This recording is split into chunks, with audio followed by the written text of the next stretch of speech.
Hey friends, good Monday morning. Welcome to another Monday episode, Monday Motivation for you as we continue on this series of Is Collecting Bad? And Rufus is going to continue being undefeated, and about 10 seconds after I start hopping up to see what's going on. He's over there. Good boy. He's going to lay on the couch with me.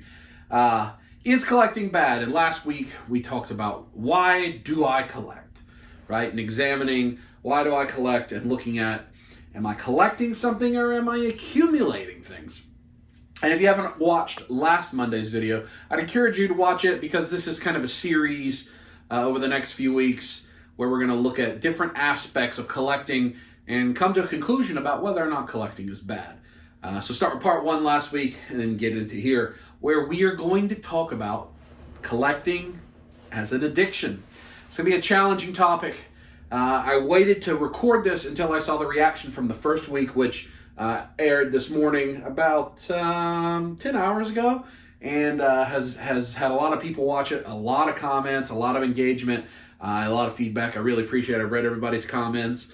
A lot of people feeling like, no, they don't have that issue at all, which, you know, in some cases I find hard to believe because I think a lot of us struggle with it, and others saying, no, maybe I am buying too much. Maybe I'm not. Wherever you fall on that spectrum, the best part of that is the most important part is to be self-aware and know where you are and kind of ask yourself that question. And really, this is a series as much for myself as it is for anybody else, but I thought that it would be good. So we're going to get into, for part two, collecting as an addiction. And just like we're going to do in all this, I'm going to talk inwardly. I'm going to look introspectively at myself and see how I feel. I saw my man Comrade Figs.RS, I don't remember what his Instagram handle is entirely. He posted a no new figures hashtag. And he talked about in the month of January, he's going to try to buy no new figures for the whole month and instead enjoy the things that he already has, and is encouraging people to use the hashtag no new figures and take a picture of a box figure that you haven't enjoyed yet, that you already purchased. Here we are, it is the 9th. It's a week ahead of you watching it. I have not spent any money in 2023 on action figures, collectibles, any of that so far. No money on any of that. I have had a couple figures arrive. You'll see one of those on Wednesday. But they are pre-orders that were paid for last year, or in some cases the year before, that are just arriving now. So new figures have arrived, but I haven't spent any collectible budget money in 2023 so far, and I think that no new figures might be a good thing to try out for the month of January, to just let things rest. I know there's a lot of new things in Target right now people are excited about, and we're going to talk about some of the things that get you to move fast on it that you maybe don't need to over the next few episodes. But today, let's talk about collecting as an addiction, and specifically the question, am I addicted to collecting? Am I addicted to collecting? As we're going to do in this, we're going to look at some definitions and actually some study and some research. So the definition of being addicted, being physically and mentally dependent on a particular substance and unable to stop taking it without incurring adverse effects. So you are physically and mentally, that's important in this, dependent on something, and you're unable to stop using it without feeling sick. Now, most of us probably understand generally the nature of addiction with drugs or alcohol or tobacco or food or sugar or whatever. But it's a little bit harder. You hear the term shopaholic. That could be a thing that I fall into, that a number of us fall into. So I think we understand addiction. We usually put it over there in that space like, no, that's not me. That's only for those people that can't control themselves. That's not me. That's for somebody that's an alcoholic or is addicted to drugs or whatever. You can be addicted to something that in and of itself, the thing isn't bad, but you create it into something bad. Hence our question, is collecting bad? Let's continue. This is from Dr. George Koob, director of the National Institute of Health's Institute on Alcohol Abuse and Alcoholism. Common misperception is that addiction is a choice or a moral problem. A common misperception is that addiction is a choice, and all you have to do is stop, but nothing could be further from the truth. We all think about that, right? Like, We all have somebody we know, friend, relative, otherwise, go, just stop drinking. Just stop. You can't handle it. Just stop. Just tell yourself no. We all probably have that friend that we go, look, just you don't need to buy anymore. Enjoy what you have. You don't need to buy anymore. You might be saying that to me through the TV screen. That's very fair. You don't need to buy anymore. Enjoy what you have. Common misperception is that addiction is a choice or more problem. The brain actually changes with addiction. And it takes a good deal of work to get it back to its normal, healthy state. The more of whatever you're addicted to that you consume, the more disruptive it is to the brain. So it says it is a change to the healthy brain, and it takes work to get it back to its healthy state. When we are healthy, our brain rewards us when we make healthy choices. So we do something like exercise, we get that feeling, right? And exercise can be hard, it can kick our butts, and we're exhausted, but we feel good when we're done with it, right? How many times do you hear somebody say, you know what? It was really hard to get back to the gym, but once I got back there and I got that workout done, man, I felt so good. Today, as I'm filming this, was my first day back at kickboxing in 3 weeks. Most of that not my choice. We were in New York for a week, and it was the holidays, and kickboxing remodeled. They were closed for almost 2 weeks remodeling, so I only missed 2 workouts. But it was 3 weeks since my last kickboxing workout. And it was very difficult this morning, and I've been sick, so my lung capacity is not what it needs to be. But it felt so good to do it, to get it done with. That was a healthy choice that gave me a healthy release.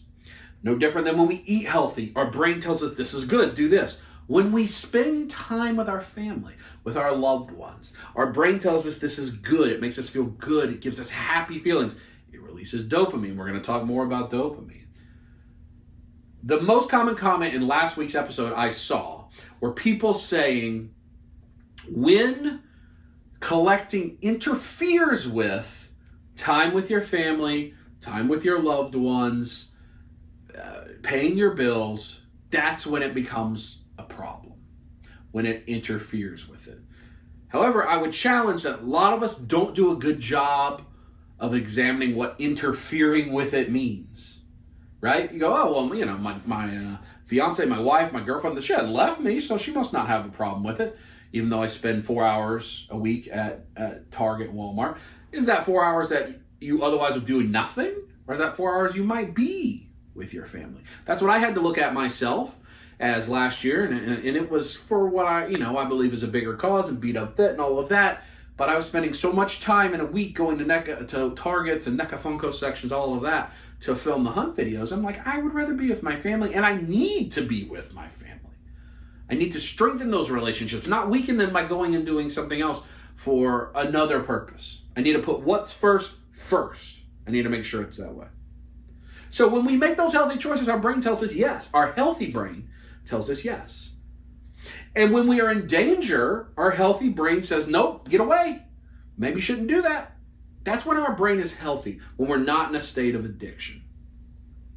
So when we're feeling good, when we're living good, when our brain is shooting out healthy neurotransmitters, and we go, ooh, I can't afford that right now. I don't have that money now. I'm going to have to use a credit card. I should probably wait until I have the money, and then I'll buy that. That would be a good financial choice. That's the healthy brain talking to us. A lot of us that are collecting have run into that unhealthy brain. When we're in the addictive state, our brain is firing off incorrectly. The pleasure drops, the dopamine drops, become tied to the addiction and not to the healthy things. And the warnings that say maybe you shouldn't buy that become overridden because we have so much anxiety and stress when we're not feeding the addiction. So I ask me this. How many times in recent time, or not even how many times, in the last 90 days, has there been a day or a week that was stressful, hard, with work, with a relationship, whatever, and you thought to yourself, I need to go buy some action figures? If so, you need to be asking yourself, ooh, am I struggling with some addiction here? That answer for me, I believe, is yes.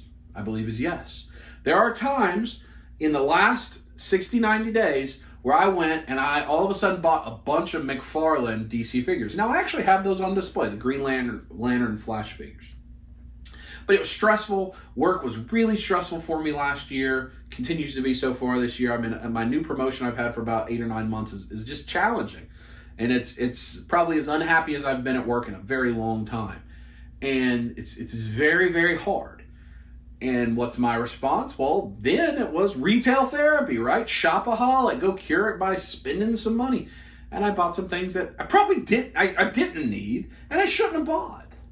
Does that mean I don't necessarily enjoy them, or now that I collect them? Well, no, not necessarily, but it also can mean I shouldn't have done it. My brain should have said, hey, this isn't the right response. Why don't you go get a workout in? Why don't you go spend time with your family? Why don't you go do whatever?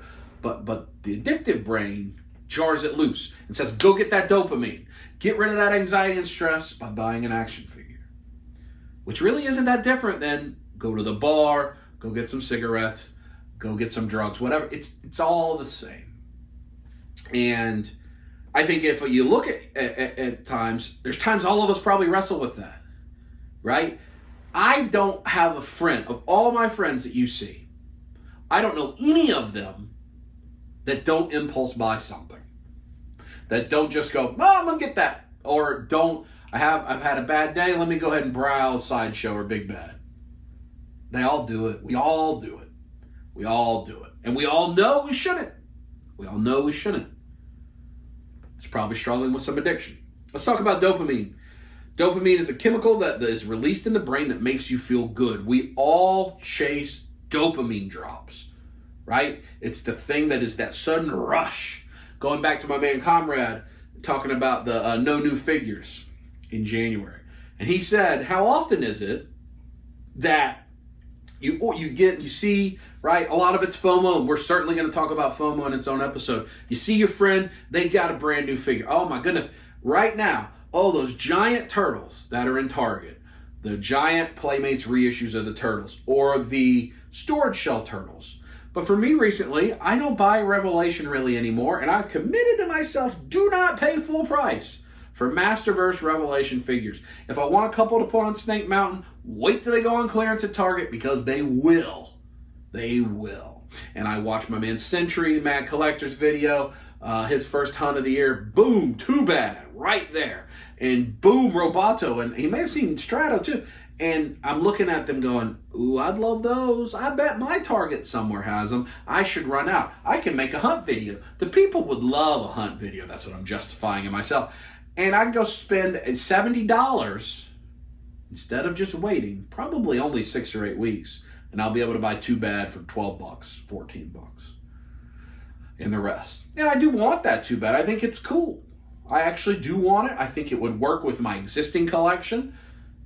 But am I going to run to Target and do it? I'm going to try really not to. But man, when I saw Ron's video, I wanted that dopamine rush too. I went on Target and saw, is it in stock anywhere? But I need to not.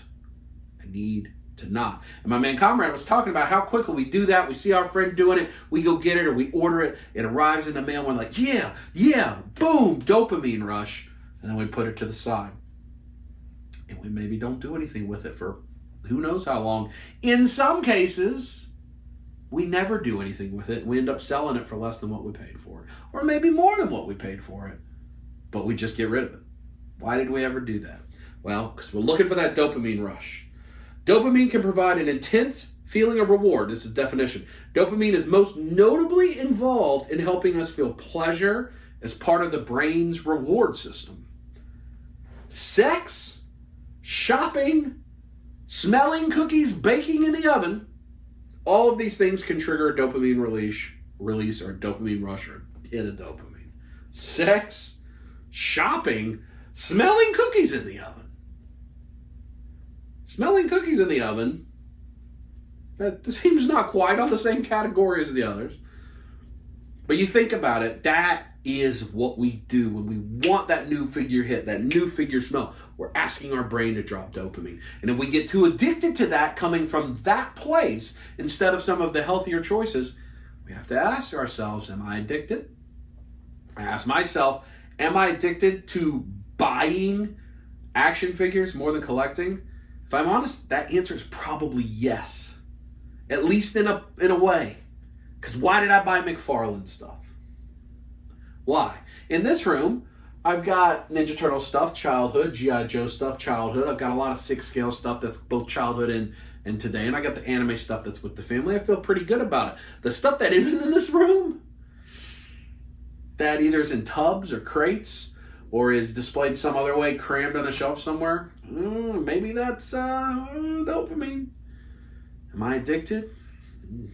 It's a hard feeling. The other part of this is I saw a lot of people talking about if they agreed that maybe I'm accumulating, maybe I'm doing too much. They talk about feeling overwhelmed, right? How many of you felt overwhelmed by this hobby at some point in the last 6 months?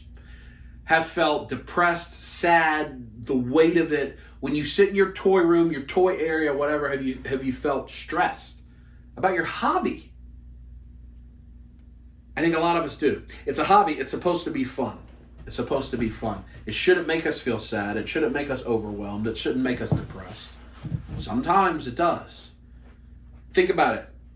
You come in your collection room and all your figures are knocked over, tumbled over. And if you've got a big display like this with all of them crammed in, it knocks down 10 of them. It's frustrating. It's stressful. It's not fun. How many of you instantly just clean it right up? And I'm pretty OCD, and even I don't anymore.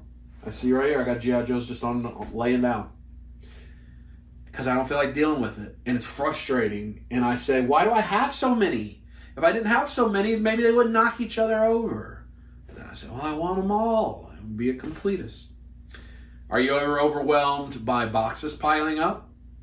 Boxes you have yet to open. I know that's true for a number of my friends. A number of my friends say, I've got all this stuff that I've bought, stuff I may even be excited for, but I haven't opened it yet, and I'm so overwhelmed, I can't even open it. Or trying to find a place to display it. Or maybe it's empty boxes. Do you save your boxes? I think in the next couple weeks, I'm going to go through a great purge of empty boxes. Empty shoe boxes. Empty Super 7 boxes, which I have a great deal of. Potentially empty SH Figure Arts boxes. Maybe even empty 6-scale boxes. Because we have a storage unit that we really want to get out of. And you've seen us. We're selling stuff on eBay. The link for eBay is in the description below if you're interested in that. And we really want to get out. Come here, buddy. Don't go bark at those bad dogs. See, Rufus gets that dopamine rush by barking at the neighbor's dogs when they start barking. But we're paying for a storage unit because there's no room in the attic because the attic's full of empty boxes. And so the storage unit has the household stuff. That's stupid. And the storage unit has went from $80 a month to $200 a month in a year. No, we're done. We got to stop that. So I'm just going to throw them away. Because if I look at it and say, okay, well, I'm keeping the empty, for instance, Super 7 boxes, and that market is not very good. That's not going to be worth that much money. That if I sell it one day, maybe the boxes add 10% or 20%. Well, if I had to pay $200 a month to keep those empty boxes, I lost whatever money I was going to gain back if I do ever sell them. And right now, if you look at the things I'm selling on eBay, I'm selling brand new figures for $6, $7. There ain't no making money on that. It's just get it out of here. Right? So I'm just going to get rid of it. We got to get out of that storage unit. We got to make the attic more functional. We just got to get all these empty boxes out of here. Got to do it. Because it overwhelms. It presses down on us. It's not fun. How can I make this more fun? That's a way I think I can make this more fun. By not worrying about the future and the potential resale market. And if I ever try, you know what? Get rid of it. I got to keep statue boxes. Because if we ever move, I don't know how to move a great big statue without their boxes. Sword replica boxes, probably going to go because I think those aren't that hard to move without the boxes. But, there's a lot of things that overwhelm us. And it's Monday Motivation, so I want to speak some encouragement before we wrap this up. We're going to get into part 3 next week, which is going to be completionism and the thought of catching them all and Build-A-Figures and all that stuff. And what does that do to us? That'll be in part 3 coming up next week. But I want to encourage you if you're feeling overwhelmed with whatever it is. Hopefully, being overwhelmed by your collection is the only thing that overwhelms you in your week. Because if so, you're pretty blessed. You're pretty blessed because that's a choice you're making in your hobby. But I think a lot of us are overwhelmed right now. It's a challenging time in the economy. It's a challenging time with workplace, with wages, and everything that's going on. It's easy to feel overwhelmed, and I've felt overwhelmed. I've felt stressed. I know Natalie has too. Just generally, just what is to come this year. But I'm really trying to make a decision to just not. to not feel that way, to know that it's going to be all right. It always ends up all right. And worrying about something that may or may not happen is silly. If I'm stressing about something, I'm putting a down payment on something that may never occur. And I don't want to do that. I really have to do a better job this year of not being overwhelmed, not being worried about what may happen, not being a what-if person, not saying, well, what if? How are we ever going to deal with that? I need to instead worry about what can. What can I be doing today, this week, this month to improve our life, to make our family life better? That's what I'm going to focus on. So I'm going to try to suppress the overwhelm feelings and increase my what can I do feelings. And most days, what I can do is eat better, exercise, do my best at work, be a loving fiance, a loving father, a loving brother, a loving son, a loving friend. If I do those things, everything else is going to turn out all right. And I bet the same is true for you. Thanks for tuning in. I really appreciate you supporting this series. We'll get to some more on next Monday morning, and we'll see where we go from there. Thanks for joining. See you next time.